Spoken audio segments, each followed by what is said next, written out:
पिछले कालांश में हमने पढ़ा सरकार के प्रथम अंग था व्यवस्थापिका। आपने देखा सरकार के 3 अंग हैं, व्यवस्थापिका, कार्यपालिका और न्यायपालिका। तो प्रथम अंग था, उसके बारे में हम अध्ययन कर लिए, व्यवस्थापिका के बारे में।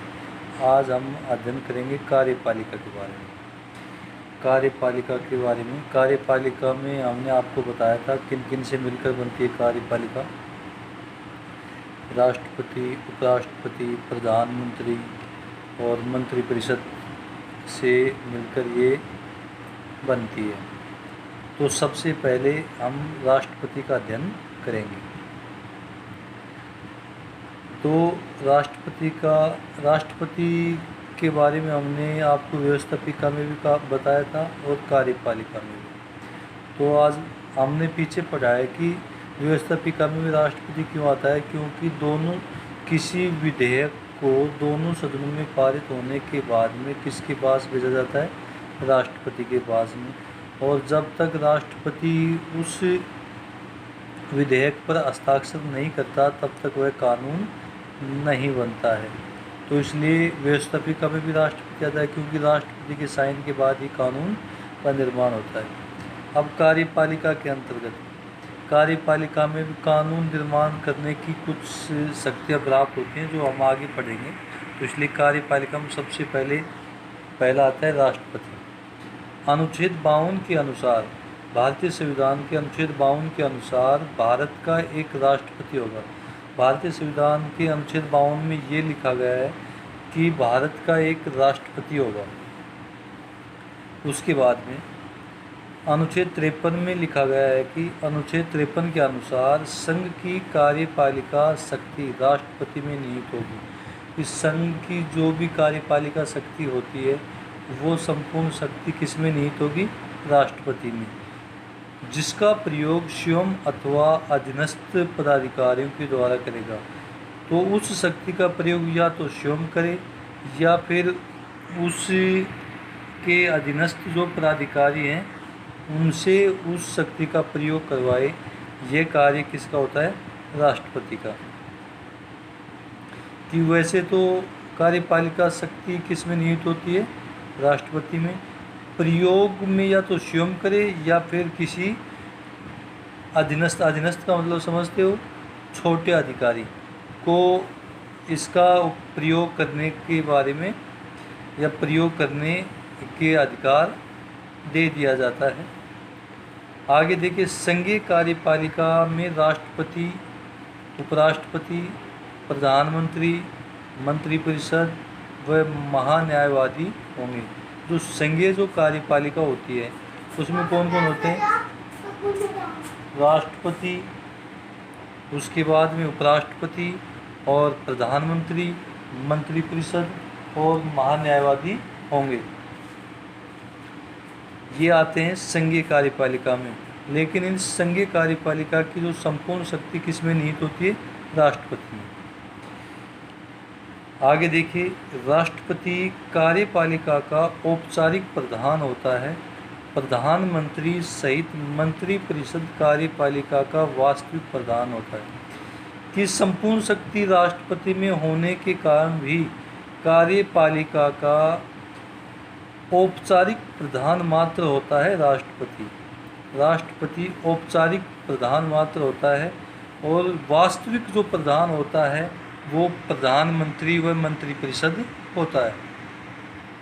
प्रधानमंत्री और मंत्रिपरिषद वास्तविक प्रधान की इनकी शक्तियों का वास्तव में प्रयोग कौन करते हैं, प्रधानमंत्री और मंत्रिपरिषद। केवल नाम मात्र की शक्तियाँ ही राष्ट्रपति के पास हैं। नाम मात्र का मतलब नाम की कि राष्ट्रपति के पास ये शक्तियाँ हैं, उनका प्रयोग तो कौन करता है, प्रधानमंत्री, ठीक है, और उसकी मंत्रिपरिषद। ये थी राष्ट्रपति के बारे में कि राष्ट्रपति कौन सा अनुच्छेद में राष्ट्रपति को होगा ये लिखा हुआ है, और उसको क्या क्या शक्तियाँ प्राप्त होंगी वो कौन सा अनुच्छेद में लिखा हुआ है, और कार्यपालिका में कौन कौन आते हैं।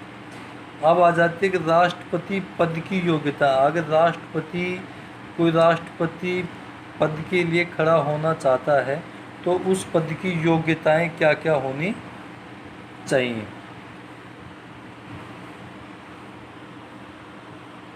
तो उस पद की योग्यताओं में सबसे पहले तो मैंने आपको उधर भी लोकसभा राज्यसभा में बताया था कि वह भारत का नागरिक होना चाहिए, वह भारत का क्या हो, नागरिक हो, ये आएगी उसमें।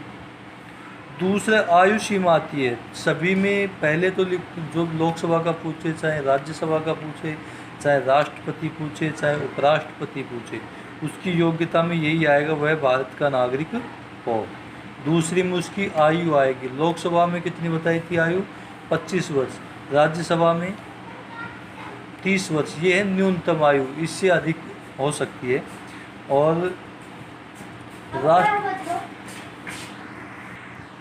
राष्ट्रपति की आयु के बारे में हम बात करें तो इसकी न्यूनतम आयु होनी चाहिए 35 वर्ष, या उसकी कम से कम 35 वर्ष हो, उससे ऊपर कितनी भी हो सकती है।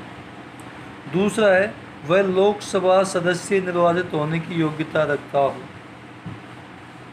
कि लोकसभा सदस्य होने की, लोकसभा के सदस्य की योग्यताएं हमने पीछे पढ़ी, वो सभी योग्यताएं रखता हो।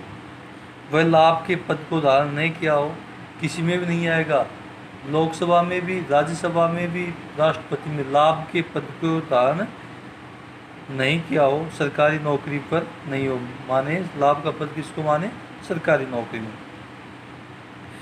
अगला है भारतीय संसद अथवा राज्यों के विधानमंडल के किसी सदन का सदस्य नहीं होना चाहिए, और उसके साथ साथ लाभ के पद के साथ साथ न तो वह संसद के किसी भी सदन का, लोकसभा व राज्यसभा दोनों सदनों में से किसी भी सदन का सदस्य नहीं होना चाहिए, और राज्य विधानमंडल के किसी सदन का सदस्य, राज्य विधानमंडल में भी 2 सदस्य पाए जाते हैं, एक विधान परिषद और एक विधानसभा, तो इनमें से किसी भी सदन का सदस्य नहीं होना चाहिए, ये योग्यता होनी चाहिए। अगली है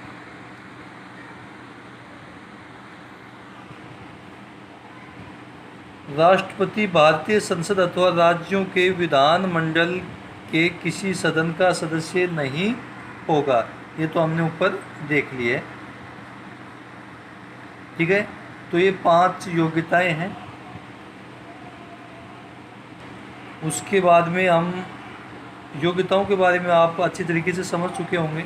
वह भारत का नागरिक नहीं हो, उसकी आयु 35 वर्ष पूरी हो चुकी हो, वह लोकसभा सदस्य निर्वाचित होने की योग्यता रखता हो, वह भारत के पद को, वह लाभ के पद को धारण नहीं किया हो, वह लाभ के पद को धारण नहीं किया हो, अर्थात सरकारी नौकरी में नहीं हो, और जो भारतीय जो संसद है उसके किसी भी सदन का सदस्य नहीं होना चाहिए, और राज्यों का जो विधानमंडल है उसके भी किसी भी सदन का सदस्य नहीं होना चाहिए। ये योग्यताएं होती हैं, ठीक है। आगे हम देखते हैं राष्ट्रपति का निर्वाचन। आगे हम अब राष्ट्रपति के निर्वाचन के बारे में हम अध्ययन करेंगे कि राष्ट्रपति का निर्वाचन किस किस प्रकार होता है। इसको आपको ध्यान से देखना पड़ेगा। राष्ट्रपति का निर्वाचन प्रत्यक्ष निर्वाचन पद्धति को अपनाया गया है। राष्ट्रपति का निर्वाचन अप्रत्यक्ष निर्वाचन पद्धति, प्रत्यक्ष नहीं है, अप्रत्यक्ष। कौन सी निर्वाचन पद्धति? अप्रत्यक्ष निर्वाचन पद्धति को अपनाया गया है, और यह चुनाव एकल संक्रमणीय, इसको आपको ध्यान रखना होगा, एकल संक्रमणीय मत पद्धति के आधार पर होता है।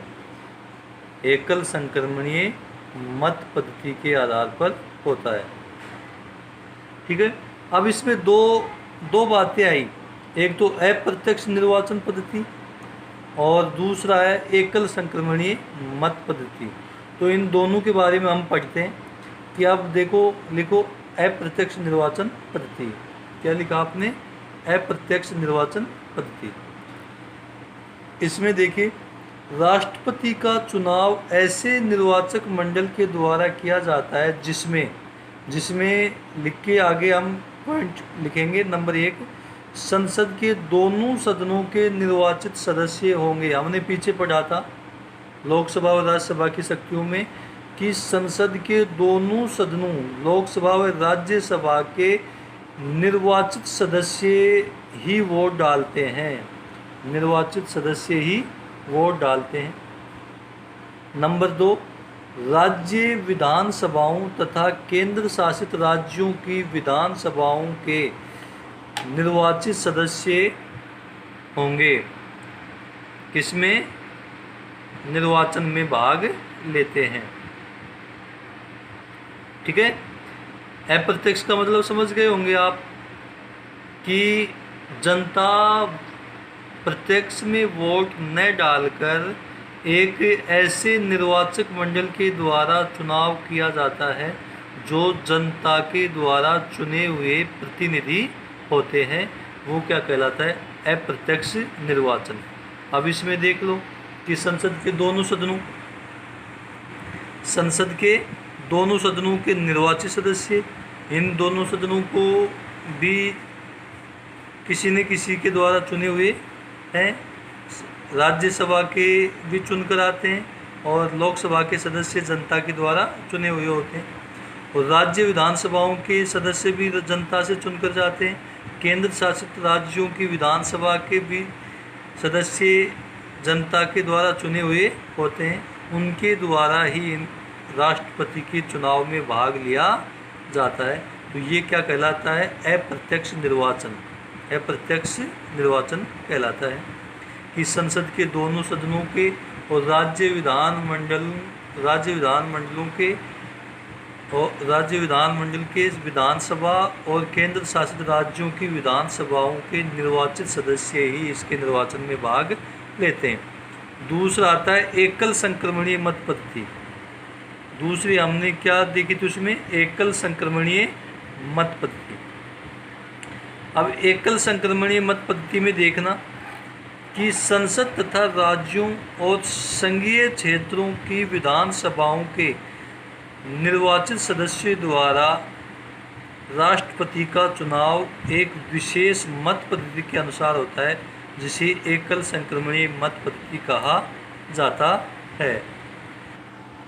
एकल संक्रमणीय मत पद्धति के अंतर्गत मैं आपको बताऊं कि क्या होती है कि विशेष मत पद्धति किसमें जितने कैंडिडेट खड़े होते हैं, आमतौर पर हम चुनाव में देखते हैं कि हम जब वोट डालने जाते हैं तो हम एक व्यक्ति को जितने कैंडिडेट, जैसे 3 हो, 4 हो, 5 हो, 7 हो, 15 हो, 20 हो, उनमें से जिस व्यक्ति को हमें वोट डालना है केवल उसी का एक वोट डालकर आते हैं। तो वो न होकर राष्ट्रपति के चुनाव में कौन सी होती है कि जितने सदस्य खड़े होंगे, 1, 2, 3, 4 जितने भी होंगे, उन सभी सदस्यों को एक एक वोट डाला जाता है। 4 है तो 4 वोट डाले जाएंगे, 5 है तो 5, 2 है तो 2 वोट डाले जाते हैं। लेकिन उनके आगे वरीयता लिख दी जाती है कि 1 नंबर को मैं सबसे पहले चुनना चाहता हूँ, अगर ये नहीं जीते तो उसके बाद में 2 नंबर को, उसके बाद 4 नंबर को, उसके बाद 3 नंबर को, उसके बाद 5 नंबर को। इस तरीके से वोट डाले जाते हैं, उनके आगे नंबरिंग डाली होती है। तो वो कहलाती है एकल संक्रमणीय मत पद्धति कहलाती है। ठीक है। उसके बाद में इसमें विजय होने वाले कैंडिडेट को न्यूनतम कोटा प्राप्त करना होता है। क्या प्राप्त करना होता है? न्यूनतम कोटा। न्यूनतम कोटा में देखो, चुनाव में सफलता प्राप्त करने के लिए उम्मीदवार के लिए न्यूनतम कोटा प्राप्त करना आवश्यक होता है। अब न्यूनतम कोटा प्राप्त करने का एक सूत्र आता है, वो सूत्र देखो कि न्यूनतम कोटा बराबर दिए गए वैध मतों की संख्या। कि न्यूनतम कोटा के बाद में बराबर दिए गए वैध मतों की संख्या बटे में निर्वाचित होने वाले प्रतिनिधियों की संख्या, निर्वाचित होने वाले प्रतिनिधियों की संख्या +1, इस प्रतिनिधियों की संख्या के प्लस में 1 और उसके बाद दोनों के प्लस में 1। ठीक है, दोनों के प्लस में क्या आएगा? 1। ये होता है इसका न्यूनतम कोटा। मान लो कि दिए गए वैध मतों की संख्या कितनी है, 10 लाख है। कितने वोट डाले गए, 10 लाख। तो उसके बाद में न्यूनतम कोटा कितना होना चाहिए जीतने के लिए। तो निर्वाचित होने वाले हमारे यहाँ भारत में निर्वाचित कितने राष्ट्रपति कितने होते हैं, एक ही राष्ट्रपति निर्वाचित होता है ना, खड़े चाहे कितने हो, लेकिन निर्वाचित तो एक ही होगा। तो 1 + 1 कितने हो गए, 2। इसके प्लस आ जाएगा 1, मतलब 10 लाख का 10 लाख बटे 2 + 1। तो 10 लाख का मतलब 2, 10 लाख में 2 का भाग देंगे कितने आ गए, 5 लाख + 1, 5 लाख 1 वोट उसको प्राप्त होना चाहिए, तभी वह। अब ये 2 खड़े होते हैं तब तो आ जाते हैं, एक के 5 लाख से ऊपर आएंगे, एक के 5 लाख से नीचे आएंगे। लेकिन अगर ये कब आता है, जब 3 कैंडिडेट खड़े हो जाते हैं तो भी उनको एक जीतने वाले को 5 लाख 1 वोट प्राप्त करना होगा। अगर तीनों में से किसी के भी 5 लाख 1 वोट प्राप्त नहीं आता है तो चाहे 4,99,999 आ जाए हैं, 999 4,99,999 आ जाए तो भी वह विजयी घोषित नहीं होगा। विजय कब होगा, 5 लाख 1 वोट आएगा तभी वह विजय घोषित माना जाएगा। ये होता है न्यूनतम कोटा प्राप्त करने का। अब आगे इसकी पद से हटाने की पद्धति।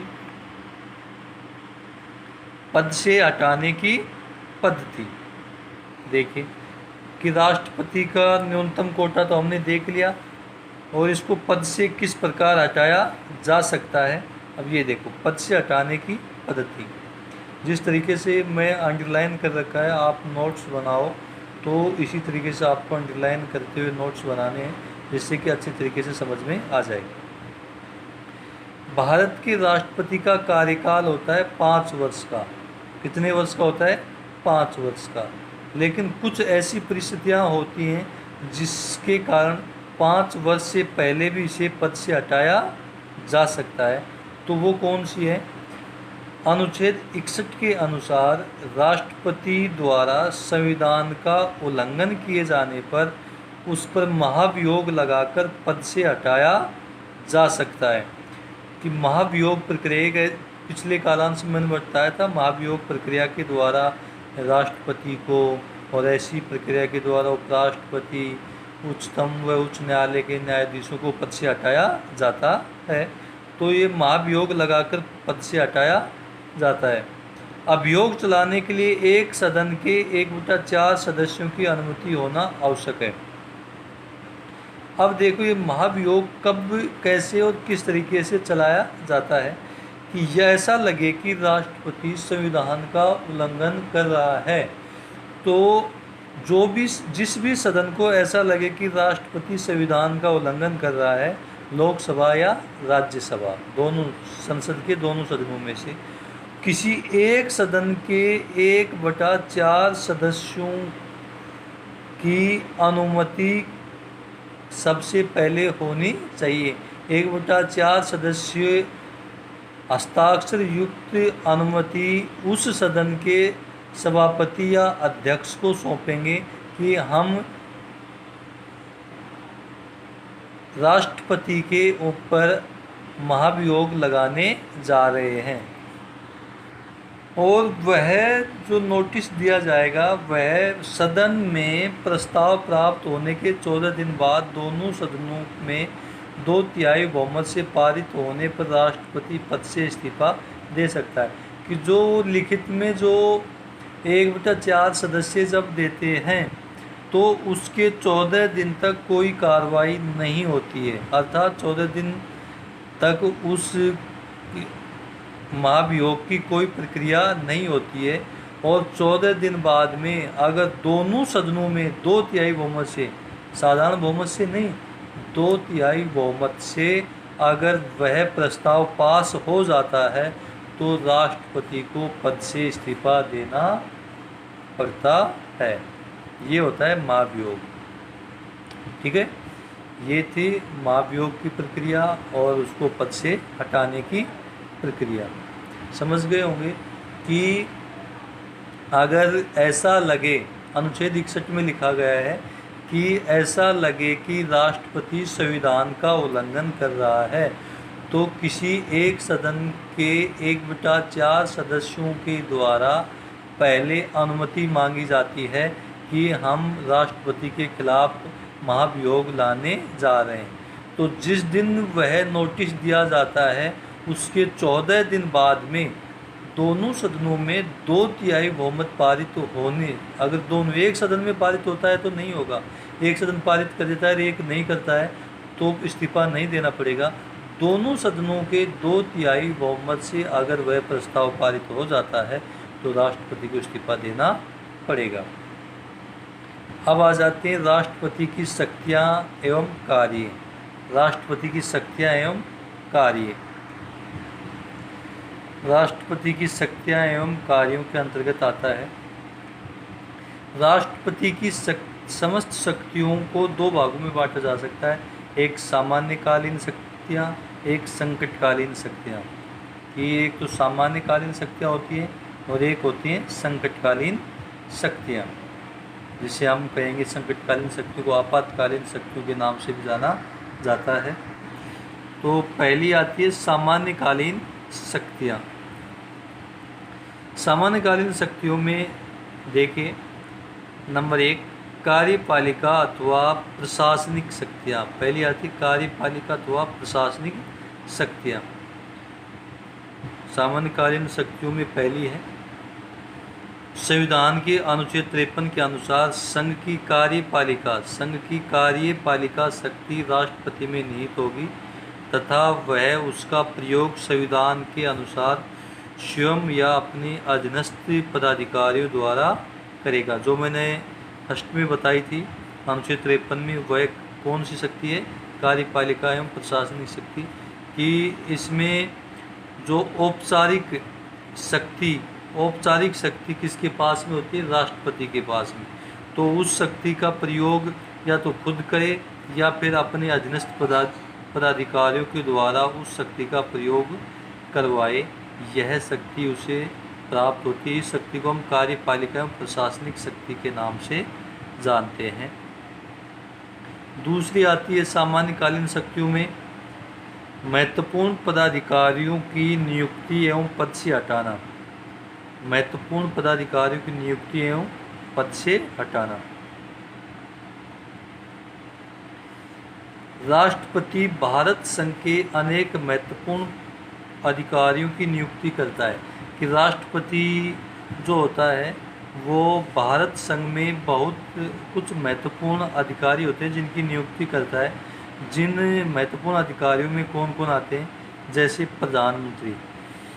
प्रधानमंत्री की सलाह से अन्य मंत्रियों,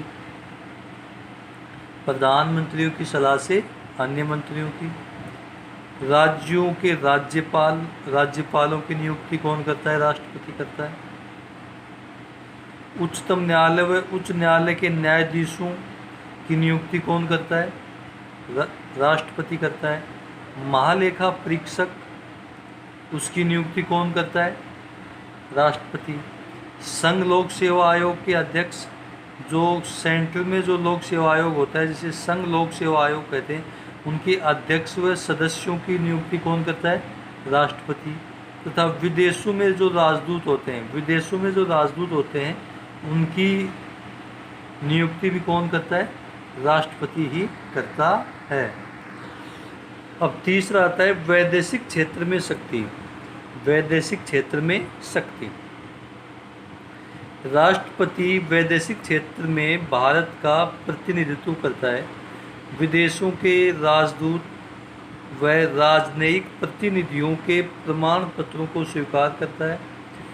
विदेशों से संधियां और समझौते भी राष्ट्रपति के नाम से ही किए जाते हैं।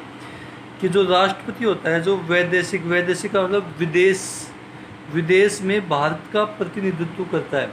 कि जो भी कोई समझौते होंगे, जो भी कोई संधियां होंगी, चाहे प्रधानमंत्री करें, चाहे विदेश मंत्री करे, चाहे रक्षा मंत्री करे, चाहे कोई भी मंत्री जाए विदेश में, कोई भी समझौता करता है या संधि करता है, तो उसमें किसके नाम से होती हैं? वो राष्ट्रपति के नाम से।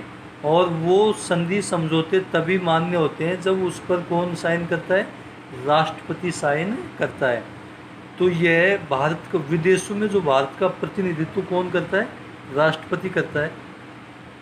जो विदेशों में जो राजदूत होते हैं, राजनयिक जो प्रतिनिधि के प्रमाण पत्रों को, जो राजदूत होते हैं, जो कोई भी प्रतिनिधि के जो प्रमाण पत्र जो भी भेजते हैं, उनको स्वीकार कौन करता है?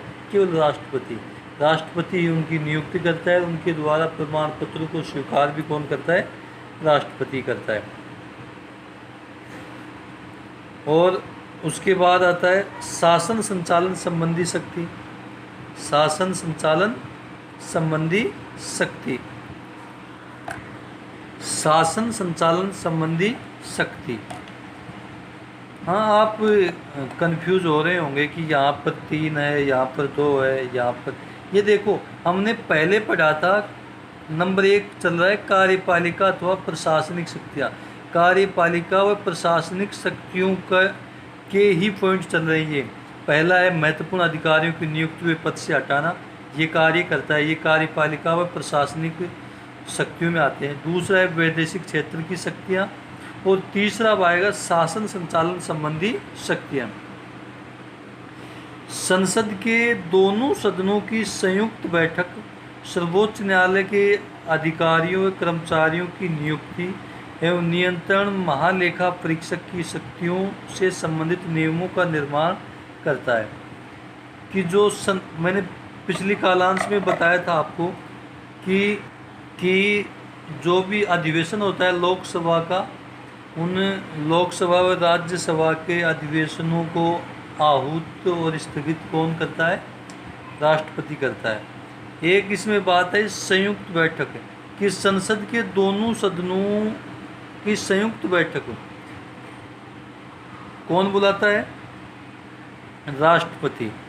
कि संसद के दोनों सदनों में संयुक्त बैठक, एक बात ये कि संयुक्त बैठक बुलाता कब है? कि कोई ऐसा विधेयक जो कि ज़रूरी विधेयक होता है और उसमें दोनों सदनों में पारित नहीं हो पा रहा है।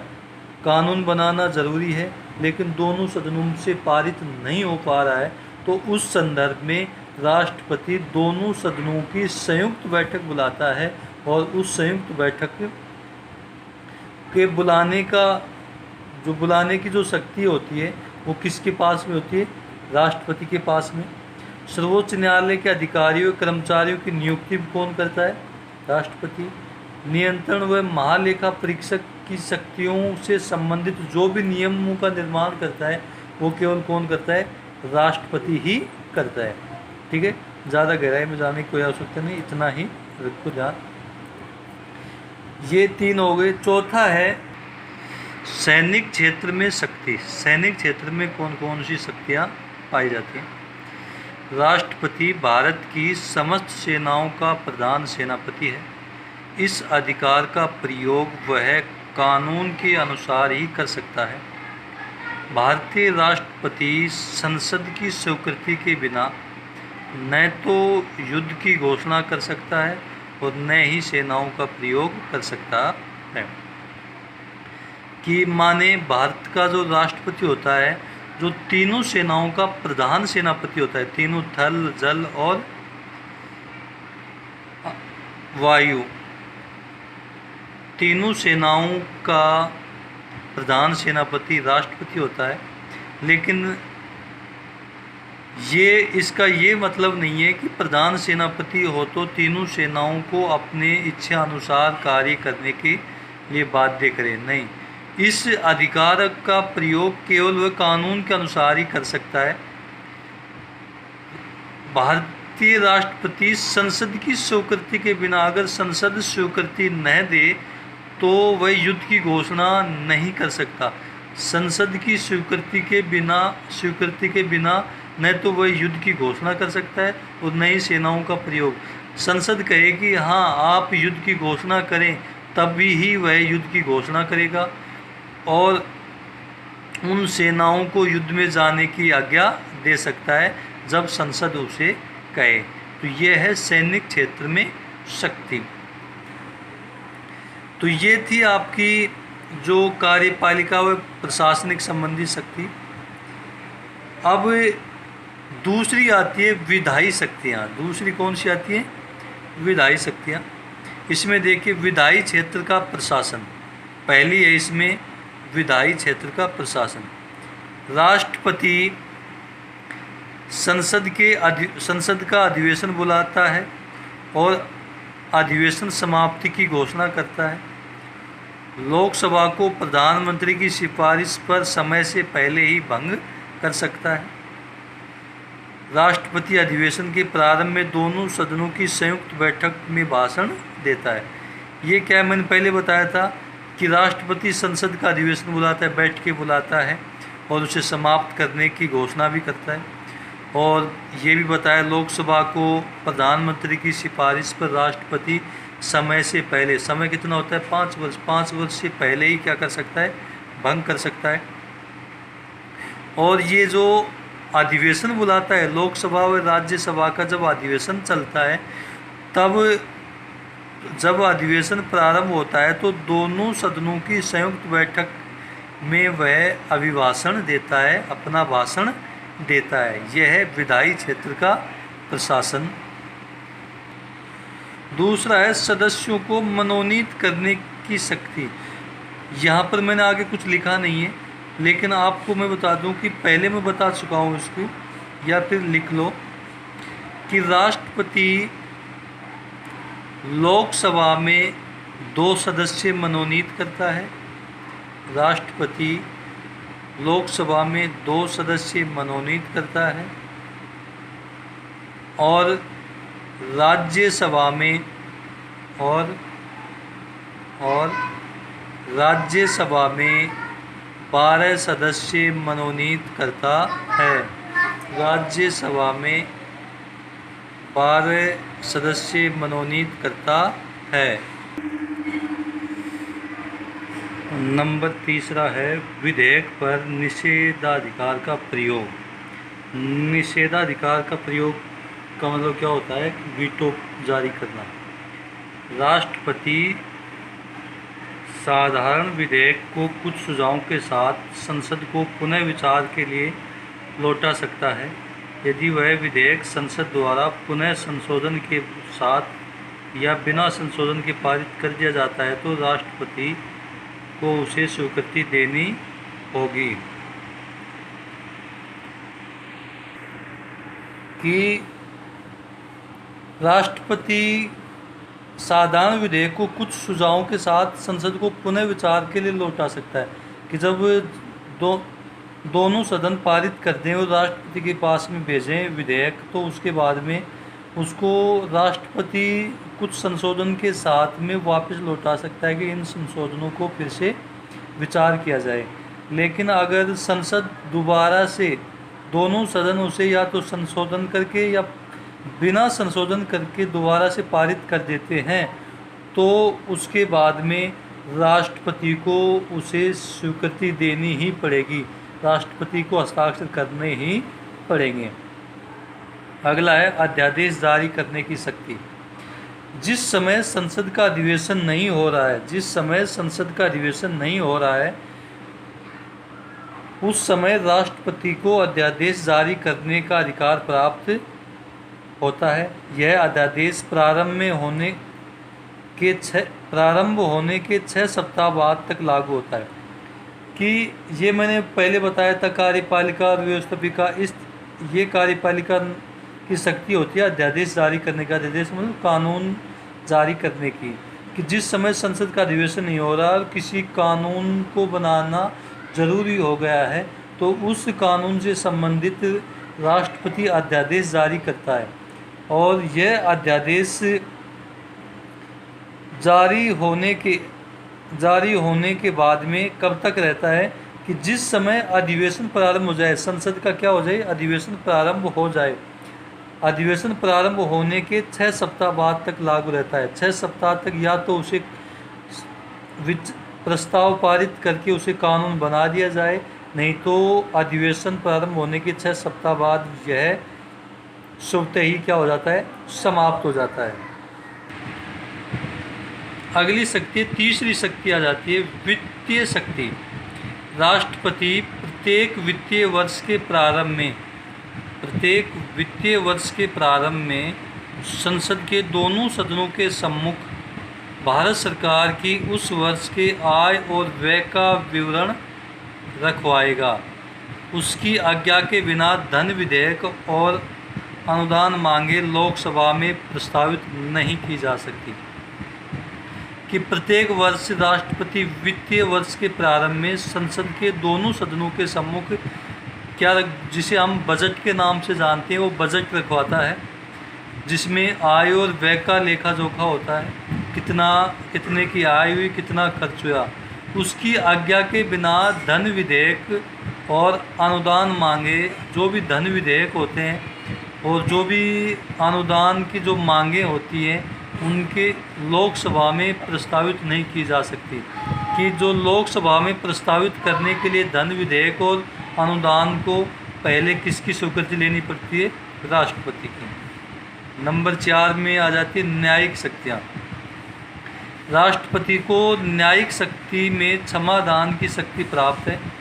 इस शक्ति के आधार पर राष्ट्रपति दंड प्राप्त व्यक्ति को क्षमा प्रदान करने या दंड को कुछ समय के लिए स्थगित करने का अधिकार प्राप्त है।